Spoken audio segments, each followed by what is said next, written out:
So we'll start by opening up the PSD. So just double click on layer 4.psd.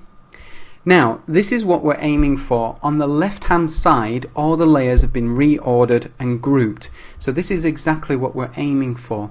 On the right hand side we still need to do a few things which you can see by the instructions. First of all, we're going to be looking at reordering the layers. Now you'll notice that the black square is behind the green circle. So on the right hand side we need to reorder these layers. And this is very similar for the picture with the text as well. So first of all we're going to be reordering the layers.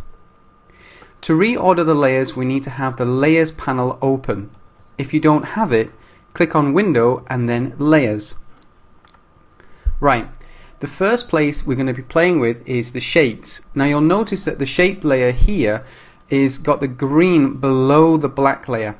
So all you need to do is quickly move that up above the black and you'll see it automatically reorders it for you.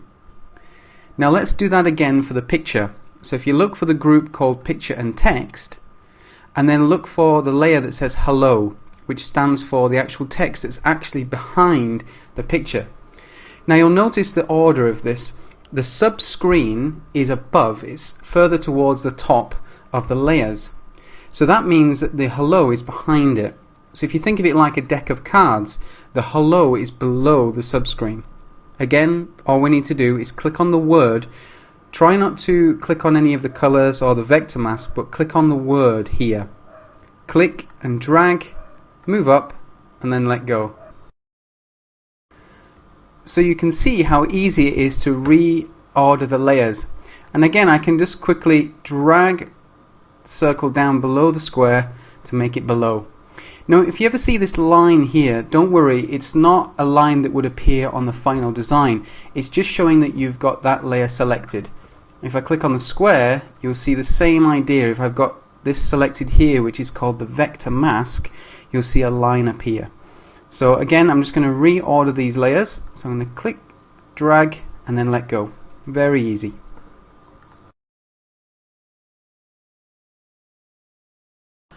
Next, we want to group our layers. Now, grouping your layers is very important because it allows you to keep your layers panel nice and manageable. Like I said before, when you're making websites, you'll tend to have hundreds of layers that gradually build up and build up. Now if you don't name and group those layers, it's going to get really unmanageable.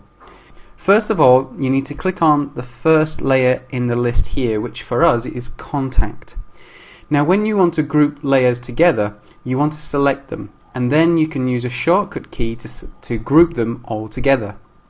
Now if I want to select all these layers in between, all I do is hold down Shift and then click on the last layer that I want to group.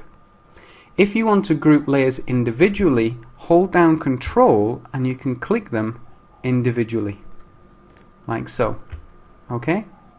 Now that you've got the layers selected, you're ready to group them. And you can do this with a very easy shortcut key, which is for PC users Control and G, and for Mac users Command and G. So just hit Control or Command and G, and instantly you'll see all the layers grouped up.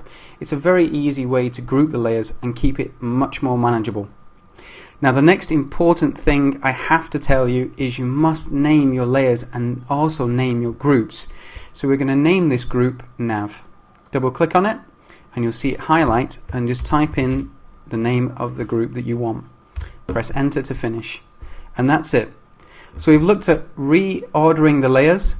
We reordered the layers of the picture, and lastly we grouped layers together to make it much more manageable.